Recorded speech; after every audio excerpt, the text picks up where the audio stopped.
অর্থনৈতিক ব্যবস্থাপনায় উত্থান পতন সহজ হবে না যদি হিসাব এবং নিরীক্ষা পারফেক্ট থাকে। আমরা এই প্রতিষ্ঠানটিকে আধুনিক প্রতিষ্ঠানে রূপান্তর করার জন্য আমরা একটা প্রকল্প প্রস্তুত করেছি। সেই প্রকল্পটি আমরা অর্থ মন্ত্রণালয়ে পাঠিয়েছি এবং আমরা বিশ্ব ব্যাংকের সাথে নিয়ে আলোচনায় আছি। এফআরসির যা ভূমিকা সেটি এফআরসি ইতিমধ্যে সম্পন্ন করেছে। এফআরসি একটি প্রতিষ্ঠান, এই প্রতিষ্ঠান হিসাব এবং নিরীক্ষা ব্যবস্থায়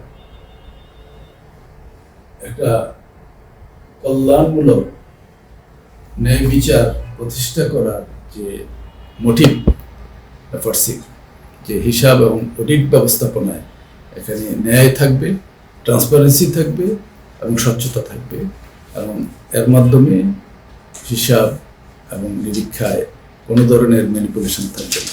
এই মটো নিয়েই এই প্রতিষ্ঠানটি শুরু হয়েছে এবং যদি হিসাব এবং নিরীক্ষা ব্যবস্থা ট্রান্সপারেন্সি থাকে এবং অ্যাপ্রোপ্রিয়েট ফুল ডিসক্লোজার থাকে, তাহলে বাংলাদেশের অর্থনৈতিক ব্যবস্থাপনায় একটা যুগান্তকারী পরিবর্তন আসবে এবং স্থিতিশীলতা বিরাজ করবে। অর্থনৈতিক ব্যবস্থাপনায় উত্থান পতন সহজ হবে না যদি হিসাব এবং নিরীক্ষা পারফেক্ট থাকে। তো সেই লক্ষ্যে কাজ করে যাচ্ছে, ধীরে ধীরে আগাচ্ছে এবং এটি একটি বিশেষায়িত প্রতিষ্ঠান, সম্পূর্ণ বিশেষায়িত প্রতিষ্ঠান। তো বিশেষায়িত লোকবল হলো এই প্রতিষ্ঠানের বড় ধরনের শক্তি। এবং আমি গত মে মাসে অ্যাপয়েন্টমেন্ট পাওয়ার পরে আমি কিছু বিশেষায়িত লোক নিয়ে এখানে কাজ করার চেষ্টা করছি এবং আমরা কয়েকটা বিষয়ে যথেষ্ট অগ্রগতি সাধন করেছি বলে বিশ্বাস করি।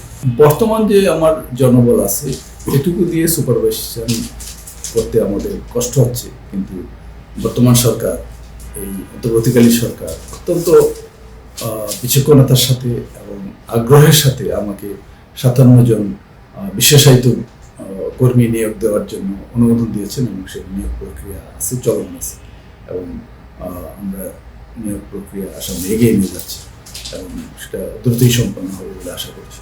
অন্তর্বর্তী সরকার ডক্টর সালেউদ্দিন সাহেবের নেতৃত্বে যে সরকার, অর্থনৈতিক সরকার কাজ করছে বাংলাদেশের অর্থনৈতিক সেক্টরে, সেখানে বাংলাদেশ ব্যাংকের গভর্নর মহোদয় 5টি ব্যাংক অবসায়নের প্রক্রিয়া শেষ করেছেন এবং এই 5টি ব্যাংকে কী ধরনের হিসাব এবং নিরীক্ষায় ত্রুটি পরিলক্ষিত হয়েছে তার উপর এফআরসি একটি প্রতিবেদন প্রস্তুত করেছে এবং এফআরসি এই হিসাব ব্যবস্থাপনায় এবং এই ফিনান্সিয়াল ডিসক্লোজারে কোথায় কি ত্রুটি আছে তার একটা সার্বিক চিত্র আমরা অর্থ উপদেষ্টা মহোদয়ের কাছে ইতিমধ্যে দাখিল করেছি এবং অর্থ উপদেষ্টা মহোদয় আমাদের সেই প্রতিবেদনটি যথাযথ কর্তৃপক্ষের কাছে প্রেরণ করেছি বলে আমি জানি এবং এখানে এফআরসির যা ভূমিকা সেটি এফআরসি ইতিমধ্যে সম্পন্ন করেছে। আমাদের এফআরসির যে বিজ্ঞ কাউন্সিল আছে সেই কাউন্সিলের আমি চেয়ারম্যান, কিন্তু আমার আরও 11 জন কাউন্সিল সদস্য আছে। তার মধ্যে একজন সম্মানিত সদস্য বিসেকের commissioner, Bangladesh security exchange commissioner পদাধিকার বলে উনি এখানে কাউন্সিল মেম্বার। তো সকল সিদ্ধান্ত প্রক্রিয়ায় উনি জড়িত থাকেন। তো এখানে যদি বাংলাদেশ সিকিউরিটি এক্সচেঞ্জ কমিশন কোনো একটি পার্টিকুলার প্রতিষ্ঠানে আইপিও তে ফ্লট করার আগে যদি তার হিসাব নিয়ে তাদের কোনো সন্দেহ থাকে বা হিসাবের বিষয়ে যদি কোনো বিশেষজ্ঞ পরামর্শ মতামতের প্রয়োজন মনে করে, তাহলে এফআরসিতে ওনারা পাঠাতে পারেন এবং আমরা তার উপর আমাদের যথাযথ মূল্যায়ন আমরা বিসেককে জানিয়ে দিই। যেহেতু বিসেক একটি শক্তিশালী নিয়ন্ত্রণকারী সংস্থা, আমাদের প্রত্যেকটি নিয়ন্ত্রণকারী সংস্থার উপর আমাদের সম্মান রাখতে হবে। আমরা প্রত্যেকের সাথে একটা ফ্রেন্ডশিপ রিলেশন মেনটেন করি। বিসেক যেখানে যেখানে ত্রুটি আছে বলে মনে করে তারা সেই সমস্ত ফিনান্সিয়াল স্টেটমেন্টগুলো আমাদের কাছে অভিযোগ আকারে প্রেরণ করে থাকে এবং আমরা সেগুলোর উপর পরীক্ষা নিরীক্ষা করি, যা যা প্রয়োজন আমরা সেই ব্যবস্থা গ্রহণ করছি। ইতিমধ্যে কিছু কিছু প্রতিষ্ঠানের বিরুদ্ধে শাস্তিমূলক ব্যবস্থা নেওয়ার প্রক্রিয়াও অনেক দূর এগিয়ে গেছে। আপনারা অল্প কিছু দিনের মধ্যে সেটা দেখতে পাবেন যে আমরা আমাদের আইনোলজি আমরা সেখানে মামলায় যাচ্ছি। এফআরসি মামলায় যাচ্ছে। এফআরসি মামলায় যাচ্ছে। এফআরসি কাউন্সিল সিদ্ধান্ত নিয়েছে কিছু কিছু এরিয়াতে যেগুলো ত্রুটি প্রতিষ্ঠিত, যে ত্রুটিগুলো থাকা উচিত ছিল না, যারা যারা দায়ী ব্যক্তি তাদের বিরুদ্ধে এফআরসি মামলা করে।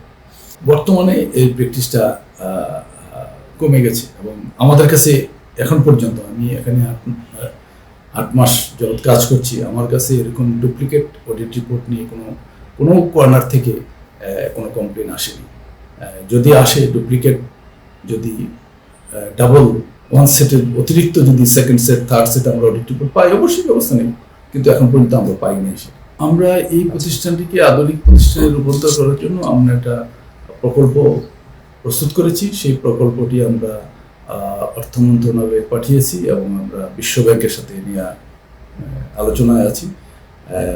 ওই প্রকল্পটি হলে আমরা আমাদের ফিনান্সিয়াল রিপোর্ট, যেগুলো অডিট রিপোর্ট আপনারা বলে থাকেন, সেগুলোকে আমরা ডিজিটালি অ্যানালাইসিস করার আমরা মেকানিজম বের করছি এবং প্রত্যেকটা ফিনান্সিয়াল রিপোর্ট আমাদের কাছে যেগুলো আসে সেগুলো যাতে ডিজিটালি মনিটর হয় এবং ডিজিটালি যাতে সেই তথ্যগুলোকে অ্যানালাইসিস করে ত্রুটিগুলো আমরা এআইয়ের মাধ্যমে পেয়ে যাই এবং ওই ত্রুটিগুলো পেলে আমরা তাৎক্ষণিকভাবে যাতে ব্যবস্থা নিতে পারি সেই ধরনের একটি আমরা সিস্টেম দাঁড় করাচ্ছি। আমাদের বিশেষায়িত 2 জন কনসালটেন্ট নিয়োগ দিয়েছি, তারা নিয়ে কাজ করছে এবং আমরা সরকারের কাছ থেকে বা বিশ্ব ব্যাংক থেকে যদি আমরা প্রকল্পটি অনুমোদন পেয়ে যাই, তাহলে এটি বাস্তবায়নের জন্য আমরা জুলাই 1 তারিখ থেকে কাজ শুরু করব।